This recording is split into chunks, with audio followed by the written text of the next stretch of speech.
मेरे YouTube channel जानवीज ज्ञान fusion में स्वागत है। आज का हमारा ये वीडियो कुछ विशेष दर्शकों के कहने पर बनाया जा रहा है। आज का विषय ये है कि क्या महिलाएं हनुमान जी की पूजा कर सकती हैं या नहीं। कलयुग में हनुमान की पूजा अपने मनोरथों को पूर्ण करने का सबसे सरल और प्रभावकारी माध्यम है। भगवान शिव के 11वें अवतार हैं हनुमान जी। जब कभी भक्त की बात होती है तो सबसे पहले हनुमान जी का नाम सबसे ऊपर आता है। श्री राम जी का आशीर्वाद था हनुमान जी को कि जो कोई उनकी आराधना करेगा तो उनके साथ साथ उनको भगवान श्री राम का भी आशीर्वाद प्राप्त होगा। आपने सुना होगा, कई लोग कहते हैं कि कुंवारी लड़कियां या महिलाएं हनुमान जी की पूजा नहीं कर सकती, परंतु ये बात पूर्ण रूप से सत्य नहीं है।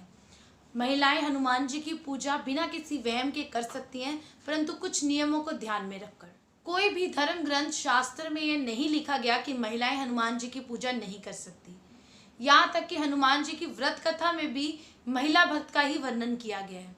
और तो और स्वयं तुलसीदास जी हनुमान चालीसा में लिखते हैं, जो कोई पढ़े हनुमान चालीसा होए सिद्धि साखी गौरीसा।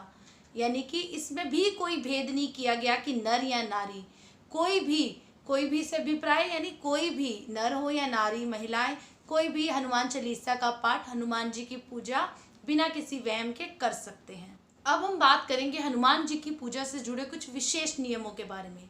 सबसे पहले ये कि महिलाएं हनुमान जी की पूजा कर सकती हैं, पाठ कर सकती हैं, परंतु उन्हें स्पर्श नहीं कर सकती, क्योंकि हनुमान जी अखंड ब्रह्मचारी और महायोगी हैं। तो यदि आप उन्हें संतान रूप में मान लेती हैं, आप उन्हें अपने पुत्र के रूप में स्वीकार कर लेती हैं, केवल तभी आप उन्हें स्पर्श कर सकती हैं। अपितु महिलाएं हनुमान जी की मूर्ति प्रतिमा को स्पर्श नहीं कर सकती। महिलाएं हनुमान चालीसा का पाठ, हनुमान अष्टक और सुंदरकांड का पाठ अवश्य कर सकती हैं, परंतु बजरंग बाण का पाठ महिलाओं को नहीं करना चाहिए। महिलाएं अपने हाथ से भोग बनाकर भी प्रसाद चढ़ा सकती हैं। महिलाओं को भगवान हनुमान के आगे दंडवत प्रणाम नहीं करना चाहिए, क्योंकि हनुमान जी हर महिला को, हर औरत को अपनी माता समान मानते हैं और वो खुद झुककर माता को प्रणाम करते हैं।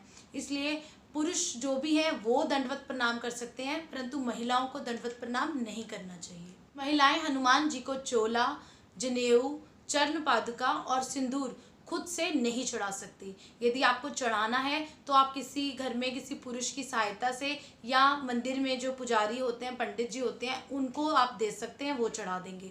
आप उनके आगे चमेली का तेल जला सकते हैं, आप उनका अभिषेक नहीं कर सकते। और महिलाएं लंबे अनुष्ठान नहीं कर सकती, क्योंकि उनकी अशुद्धि की अवस्था में उनके लंबे अनुष्ठान खंडित हो सकते हैं। ज़्यादा से ज़्यादा 10 या 15 दिन के अनुष्ठान आप कर सकती हैं। हनुमान चालीसा का पाठ कभी भी आपको जल्दबाजी में नहीं करना चाहिए, क्योंकि ऐसा करने से शब्दों का उच्चारण गलत हो जाता है। आप जब भी हनुमान चालीसा का पाठ करें तो हनुमान जी के समक्ष बैठकर ऐसे पाठ करें कि आराम आराम से आप खुद भी आनंदित हों और अपने देवता को भी आनंदित करें। तो इस हिसाब से आपको ये पाठ करना चाहिए। और पाठ के शुरू में भी भगवान श्री राम का नाम लेना चाहिए और अंत में भी भगवान श्री राम का नाम अवश्य लेना चाहिए। बचपन में हनुमान जी बहुत शरारतें करते थे, ऋषि मुनियों को बहुत तंग करते थे, और ऋषि मुनियों ने तंग आकर उन्हें ये श्राप दे दिया कि आप अपनी शक्तियों को भूल जाया करेंगे और दूसरों के द्वारा याद दिलाने पर, स्मरण करवाने पर ही आपको अपनी शक्तियों का एहसास होगा। इसी तरह हनुमान चालीसा के पाठ के अंदर संपूर्ण रूप से उन्हीं की शक्तियों का वर्णन है कि जब हम उनका स्मरण करते हैं, जब हम उनका पाठ करते हैं तो हनुमान जी को उनकी शक्तियों का स्मरण कराते हैं, जिस पर हनुमान जी प्रसन्न होकर हमें मनोवांछित फल देते हैं।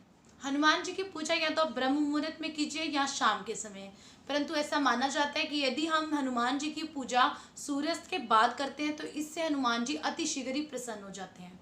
हनुमान जी की पूजा में सबसे महत्वपूर्ण बात यह है कि उनकी पूजा के संकल्प में आपको ब्रह्मचर्य का पालन अवश्य करना चाहिए, क्योंकि वे स्वयं ही ब्रह्मचारी हैं, तो उनकी पूजा में ब्रह्मचर्य का पालन बहुत ही आवश्यक है। यदि आपकी जन्म पत्री में मंगल या शनि की स्थिति खराब है या कमज़ोर है, या आपके घर में अशांति है, ग्रह क्लेश है, या विवाह बाधा है, या विवाह संबंधी कोई आपकी ज़िंदगी में परेशानी है, तो आपको नित्य प्रति हनुमान जी की पूजा अवश्य करनी चाहिए। संकट कटे मिटे सब पीड़ा, जो सुमिरे हनुमत बलबीरा। अंत में मैं आपसे यही कहूँगी कि बिना किसी संदेह किए हुए, बिना किसी भ्रम में पड़े हुए आप हनुमान जी की पूजा नित्य प्रति अवश्य कर सकते हैं। हनुमान जी चिरंजीवी हैं और आपकी यदि पुकार सच्ची है तो वो पवन रूप में आपके पास अवश्य ही आएंगे। यदि आपको मेरी ये वीडियो अच्छी लगी तो प्लीज़ लाइक और कमेंट अवश्य कीजिए, और अगर आज तक आपने मेरे चैनल को सब्सक्राइब नहीं किया तो नीचे बेल आइकन दबा के सब्सक्राइब कर लीजिए, ताकि मेरी आने वाली हर वीडियो की जानकारी आप तक सबसे पहले पहुंच सके। जय श्री राम, जय बजरंगबली।